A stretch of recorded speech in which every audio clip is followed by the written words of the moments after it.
Good day, my name is Claudelle von Eck. I'm the CEO of the Institute of Internal Auditors in South Africa. I have with me today Mamoreke from Sekela.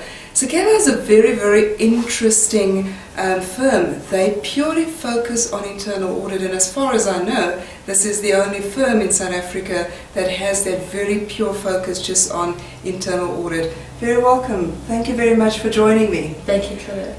Before I start interviewing her, I would just like to talk a little bit about the Institute's embarking on the entry requirement into the CIA now becoming a little more stringent, with us asking South African aspiring internal auditors to go through our learnerships first before they write the CIA exam, essentially referring to our internal audit technician program, which is a 2-year program, which is followed by the General Internal Auditor program, which is a 1-year program, and that essentially together as like serving articles, as professions generally do, serve articles. We are now requiring internal auditors to serve articles before they write the CIA exam. Sekela is one of the only organizations that I'm aware of in South Africa who has gone the extra mile. They have now put policy in place requiring the internal auditors to go through the learnerships first before they write the CIA. Very important phase of time that we're talking about this, Mamoreke, because the Institute of Internal Auditors Board has just made an announcement, and that is the compulsory route into the CIA, the IIT and the GIA will literally be from the 1st of January 2014, and that's around the corner. We're talking about 17 months here. But you are ahead of the curve. I know, I guess we're excited about the fact that we are ahead of the curve. When one looked back and actually thought about why we did this, and we as a directorship of Sekela, we really felt firstly that we needed to develop the career and profession of internal audit in the country. Secondly, we had watched people not being successful in the CIA program. When they go right, they come back disappointed that they didn't succeed. And when the Institute came up with the learnership program for us, we were excited because we found it to be an essential foundation. Because we did go through the material, and I also participated as a facilitator to the program at one point. So the content of it then made it, convinced us that it was worth a while program to invest in and make sure that at least we get our people to go through the program and to get there to be qualified CIA. Which is fantastic, but you guys have literally put structures in place. Yes, yes, we have. We have a technical department now for internal audit, which is actually most probably one of the few in the country. And what we have done is we have built frameworks, minimum requirements.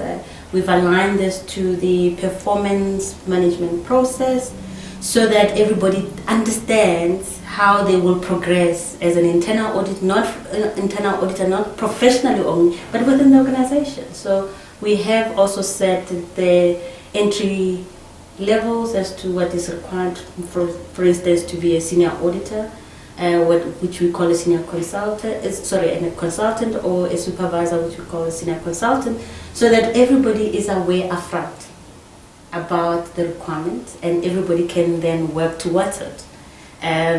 The firm financially supported.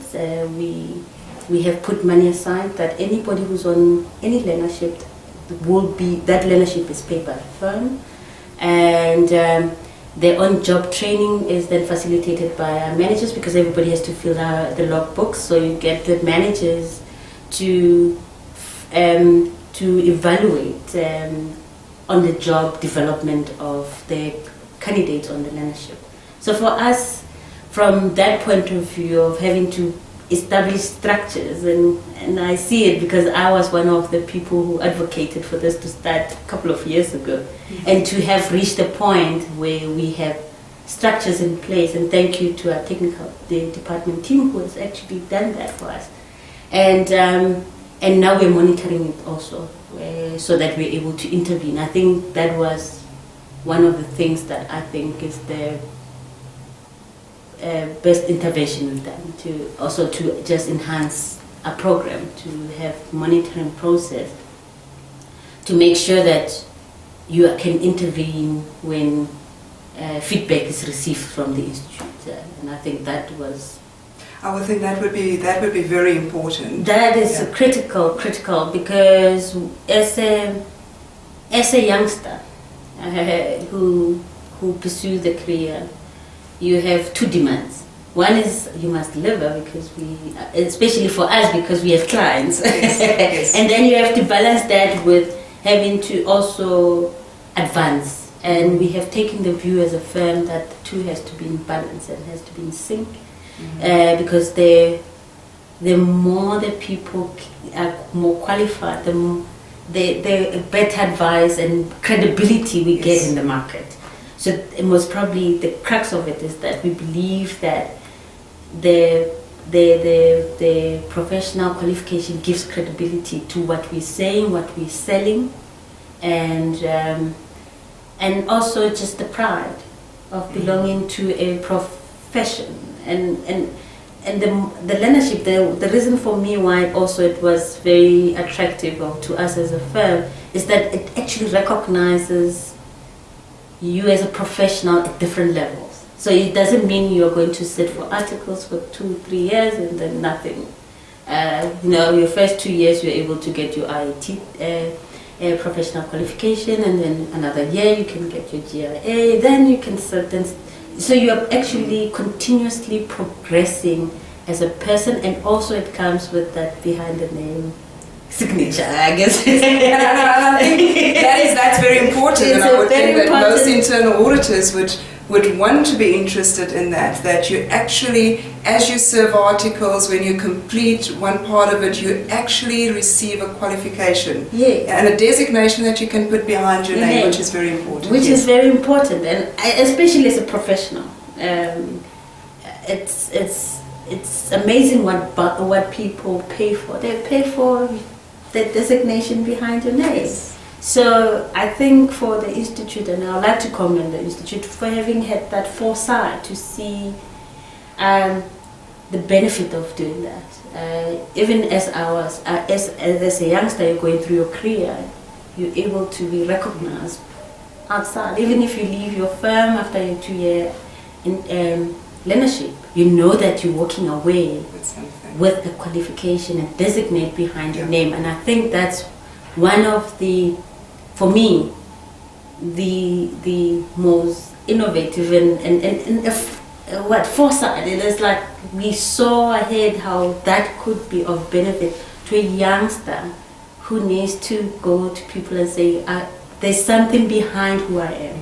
Because I think that's also very important when you need to go to the market and say, there's something behind who I am. I was trained by the Institute. Yes. I spent 2 years being trained by experts in the field, and also I've received on-the-job training, so I'm not coming way behind the years. So it's actually, for me, I think beneficial for a young young professionals who are coming through, because that, I think, is a powerful statement to have to go out in the market and say, and you progress. And I think it will also inspire learning more, because you know where you can get to and what can get you there, in terms of now having a structured process of getting into your CIA qualification. You've talked extensively about the benefit to the individual. Yeah. What spin-offs have you seen as Sekela, having started this process and implemented it within your organization? More than anything, I think you get back the dedication. How do I explain? People want to be with you. Loyalty, that's the word. You actually get people to want to be with you because they feel that you've invested in them, firstly. Secondly, what we have found is that for us as a firm, the beauty of it is now we have created connections, because if somebody finishes with us, when they leave, it's a connection to us. They remember what we have done for them. And it stays in their heart. And I still have people who meet and actually thank one for this.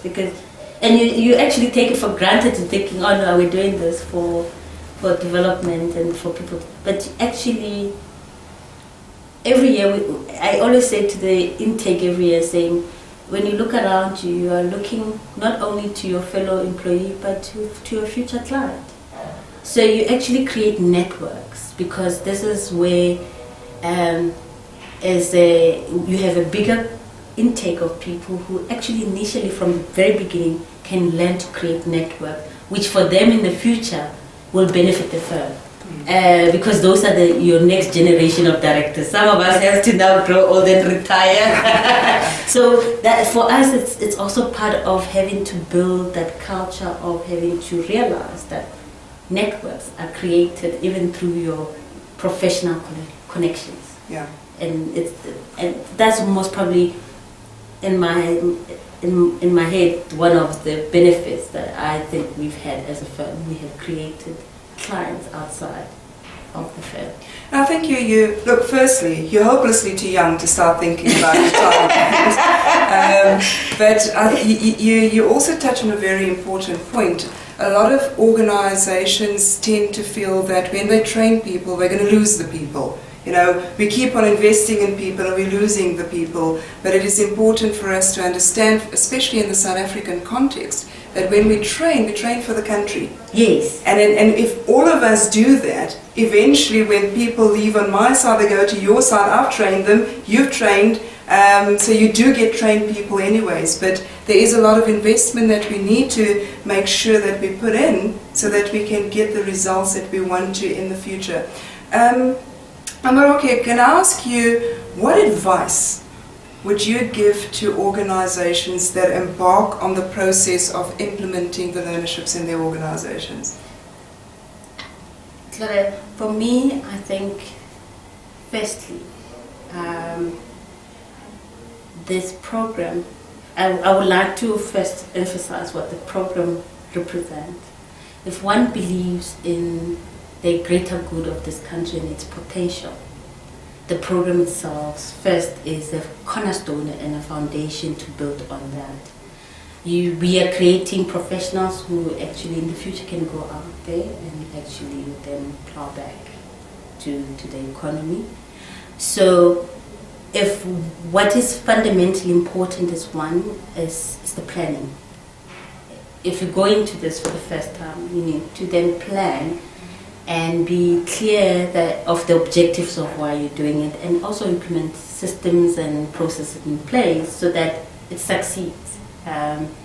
One example I would refer to is that as a youngster, I would want to know how I will progress in an organization. So if you don't link how the program links into your program of promotion, then it becomes a disjoint initiative, and sometimes it backfires on one.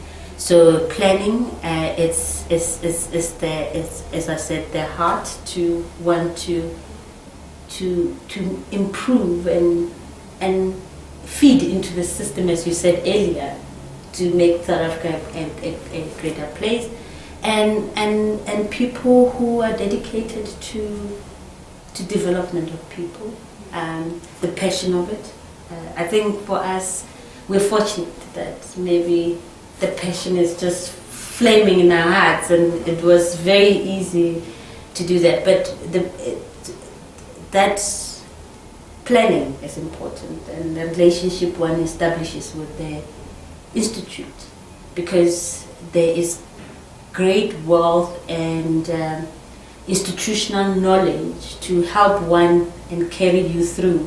We didn't come to this point overnight, and it has been 5 years. I'm sure Lawrence and the team will tell you how our journey, but that meant that they held our hand throughout the process. They didn't give up on us when we were faltering, and believing that at the end we always had the right objective of how this thing must succeed. and basically also believing that that at the end of the program, in terms of its benefits, you are going to be able to reap the rewards, not only by keeping the people, but also letting them go. Because they will sing song about who you are and what you have done for them. And that's some of the few things I would share as to how to prepare for it and what the benefits around having to go through. And I guess to the last point out, it's also structured. Now, if there's structure to something, you know how to get there. So it was beneficial that the institute had thought of the structure also of where we're going. And therefore it made it easy to just put in the operational issues. So the strategic vision and the visionary that came with that helped a lot. And the benefit is that you actually have that being done for you already. And therefore you deal with the operational matters. And what I hear you saying is that at the heart of it all is commitment. Yes. To make it work, the organization needs to be committed to making it work. You need to be committed 120, if not 50%, because, as I said earlier, it especially for us as consultants, where you have this double life where you have to serve the client and then develop yourself. If you don't have that conviction and commitment to say that at some point we have to let the people go and do this, what then tends to happen is that then some people will fall along the way, then they don't get to succeed in what we plan. So I think that decision and having to be committed is also planning, commitment, passion for it are the ingredients to a successful program. Absolutely. And a successful program, of course, very important as we make sure that we produce competent, highly skilled internal auditors in South Africa, because internal audit is really very important to the health and the wealth of our society, of this country. The IIT and the GIA, very important programs in that development. As I said earlier on, from January 1st, 2014, they will become compulsory entry requirements into the CIA, and we commend Sekela for being ahead of the curve, and they've already made it compulsory in their organization for the internal auditors to go through the program first before they will allow them entry into the CIA. Thank you very much for coming in and sharing this with us. I really think that you guys are doing great work. Thank you. And we wish you all the best going forward in the program. Sure, thank you very much. We're looking forward to coming back and telling you of all the successes we have on the program. Great, thanks, Mamoreke.